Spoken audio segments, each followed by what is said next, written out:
Olá, eu sou o Domei Ververne, trabalhador do Centro Espírita Estrela da Paz e do Centro Espírita Esmera de Jesus, aqui na cidade de Santos. Como é que vai? Tudo bem? Sua família? Você está em casa, em isolamento, não está saindo muito à rua, comprando só o necessário, não é?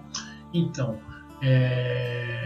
estamos um pouco longe, né? A saudade também é bastante grande, uma vez que nós estávamos nos vendo praticamente toda semana na sessão pública, mas em função do isolamento não podemos estar aí presencialmente.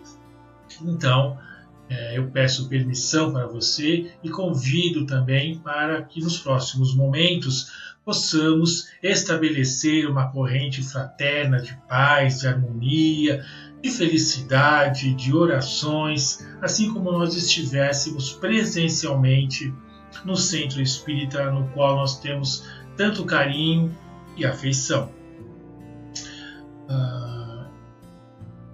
Então vamos, neste momento, eu convido você a fazer uma meditação. Eu separei uma mensagem do livro Vigiai e Orai. A mensagem diz o seguinte, o título é De Quando em Quando. De quando em quando é imprescindível que a dialogues contigo mesmo, que te contemples a sós na face espelhada da consciência, que te indagues quanto aos teus propósitos na vida, que efetues honesto balanço de tuas ações, que não sustentes qualquer ilusão a teu respeito, que não representes para ti mesmo, que te desnudes no silêncio de tuas reflexões, que te vejas como não ousas mostrar-te aos outros, que analises as tuas tendências e conheças as tuas inclinações, que estejas com Deus sem que ninguém mais esteja contigo. Então, amados irmãos, você que está me assistindo aí no vídeo, né? Essa foi a mensagem de abertura do nosso bate-papo de hoje. E hoje eu trago o tema do capítulo 10 do Evangelho segundo o Espiritismo, Bem-aventurados os que são misericordiosos. E dentro deste capítulo 10 há as parábolas. Então eu separei a parábola reconciliar-se com os adversários. Então, mesmo neste momento de bastante isolamento, onde nós estamos bastante em casa, talvez seja importante, então, fazermos essa reflexão com relação aos nossos adversários, se é que você tem, né, que o outro colega também tenha. Mas o bate-papo serve exatamente para isso. Vamos resgatar. Então, eu trouxe nos próximos slides alguns pontos desta parábola. E eu vou começar pelo enunciado. Toda parábola tem um enunciado. Então, estou trazendo aqui para vocês, né, para que nós então possamos fazer a reflexão a partir deste enunciado. Então, o enunciado diz o seguinte, ó. Conserta-te sem demora com o teu adversário. Não perca tempo, né? Enquanto estás posto a caminho com ele, ou seja, talvez na mesma encarnação, para que não suceda que ele, o adversário, tenha entregue ao juiz e que o juiz te entregue ao seu ministro e sejas mandado para a cadeia. Em verdade te digo que não sairás de lá até que pagares, né, o último ceitil. Então esse aí é o enunciado da parábola. Então já por esse enunciado temos aí algumas reflexões e alguns entendimentos também.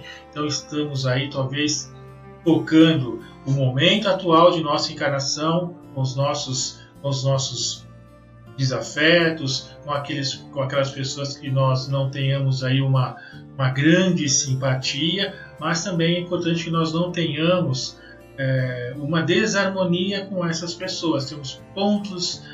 Podemos ter pontos de vista diferentes, podemos até ter divergências, mas nós não podemos não deveríamos, construir uma inimizade em função desse ponto de vista.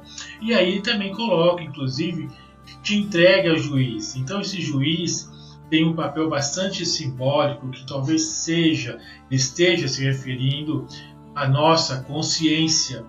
Okay? E aí a nossa consciência começar a nos perseguir e a nos lembrar constantemente daquilo que nós fizemos com o nosso adversário. Mas vamos continuar então. Então o primeiro trecho da parábola diz o seguinte: há na prática do perdão, como na do bem em geral, mais do que o efeito moral.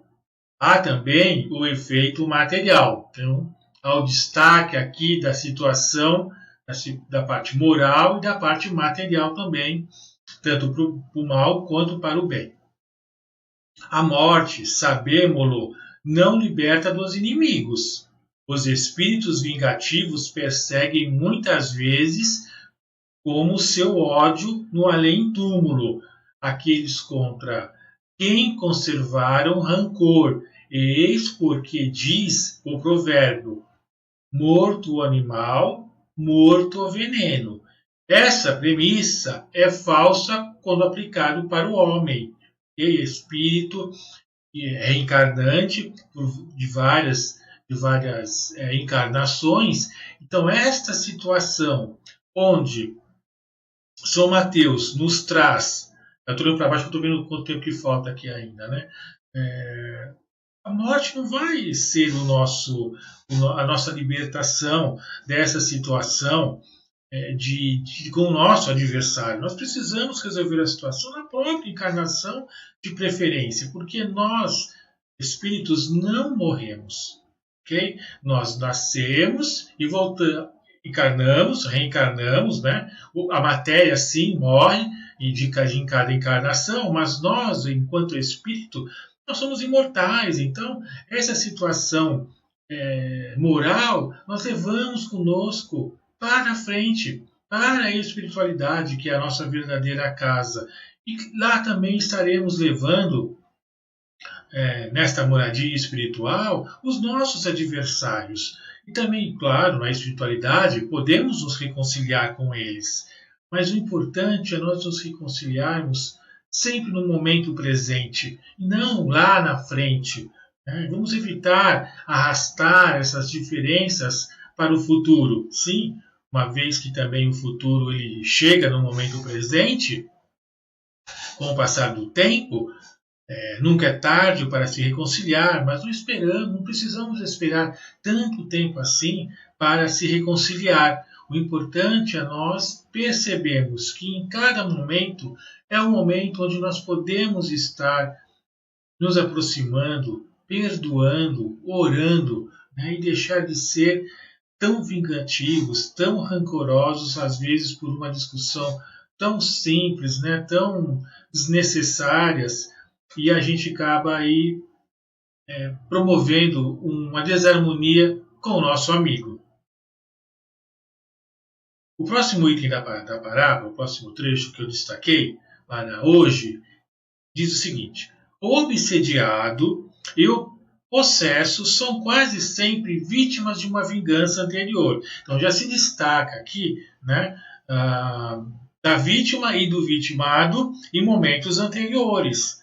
Na encarnação presente, tendo a necessidade ou a oportunidade de equilibrar essas diferenças, a qual provavelmente deram causa pela sua conduta moral em momentos anteriores. Importa, portanto, ao homem, no ponto de vista da sua tranquilidade futura, não resgate futuro, tranquilidade, evolução futura, reparar bem cedo as faltas cometidas contra o próximo, perdoar os inimigos a fim de extinguir antes da morte todos os motivos de dissensão ou qualquer causa esteada em animosidade permanente. Então, pessoal, vale a pena fazer essa reflexão. Se eu ou você ou algum colega tem um adversário, vamos nos reconciliar com ele nesta encarnação. Vamos evitar de criar mais adversários, ok? Mas nós também estamos num processo de evolução. A Terra está passando por um processo de provas e expiações para a regeneração. Então, também ainda estamos aprimorando essa nossa condição moral e intelectual. Às vezes, avançamos um pouquinho mais no intelectual e aí começamos a nos achar diferentes, especiais, e às vezes cometemos, às vezes até mesmo sem querer, alguma inveja, algum mal-olhado, e aí vai carregando essa diferença fluídica por vários e vários momentos. Okay? Então, quando se percebe, se reconcilia com o seu adversário, e o seu adversário necessariamente não precisa estar do outro lado da porta, pode estar dentro da sua própria casa, um ente querido, um familiar, o seu marido ou a sua esposa, o seu filho ou a sua filha, que por algum momento ouviu alguma coisa que não estava muito bem colocada por um momento de fragilidade ou de desespero, mas há necessidade de reparar isso dentro da própria encarnação, para que futuramente sejamos amigos uns dos outros e não os adversários. E o último trecho da parábola traz o seguinte: quando Jesus nos recomendou reconciliarmos-nos bem cedo com o adversário, não foi somente visando apaziguar as discórdias durante a existência atual, mas buscando evitar que elas se perpetuassem nas existências por vindouras. Não sairás de lá, disse ele, sem pagares o último ceitil, isto é, satisfazeres completamente a justiça de Deus. Então, sair desde lá pode ser a encarnação anterior, essa situação que muitas vezes envolve a pessoa e esse adversário, e aí fica muito tempo movendo essa situação triste, partindo do coração, e não se resolve. Há necessidade da resolução, porque iremos para a frente quando estivermos completado e sanado essas diferenças com os nossos irmãos. São adversários, criamos esses adversários, ou podemos nos tornar também adversários pela nossa própria conduta, mas o importante é buscarmos o equilíbrio. Ok? Então, para nos encaminharmos para o encerramento deste diálogo fraterno, eu trago uma mensagem de Chico Xavier. Ela diz o seguinte: nada nessa vida é por acaso, inclusive os adversários. Absolutamente nada. Por isso temos que nos preocupar em fazer a nossa parte da melhor forma possível. A vida nem sempre segue a nossa vontade, mas ela é perfeita naquilo que tem que ser. Então, fica aí essa mensagem de Chico Xavier para a reflexão. E eu, então, me despeço, agradeço a oportunidade de estar no seu lar por esses 15, 16 minutos aí. Muito obrigado pela atenção. Um abraço a todos e brevemente nos encontramos no Centro Espírita. Fique em casa. Um abraço e muito obrigado.